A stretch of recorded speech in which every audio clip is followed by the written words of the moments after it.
Temptation is something that we've all had to deal with, from small things to really big. In this week's lectionary text, Jesus himself was tempted. So what can we learn from this story? I think the first takeaway is that temptation is not easy to resist. It's tempting, right? That's why they call it that. In here we can see that when Satan is tempting Jesus, that his arguments don't sound unreasonable. In fact, he even quotes the Bible back to Jesus at one point. And that doesn't mean that he's correct, just is all the more reason to know that we have to stand firm in our beliefs and understandings. Second key takeaway from this story is that Jesus himself was tempted, like I mentioned.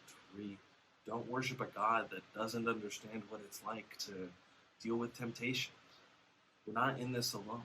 Jesus is right here with us, backing us up.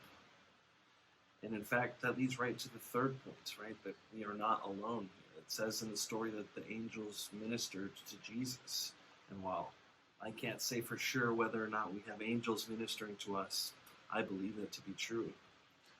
But what I can say for sure is that Jesus has sent the Holy Spirit to be with us, right? That's promised at the end of the gospel narrative, and the beginning of Acts, that the Holy Spirit lives within us.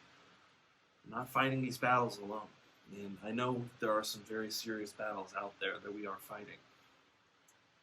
Just want you to know that not only is Jesus understanding, not only is the Holy Spirit with you, but hopefully all of us as the community of believers are here with you too.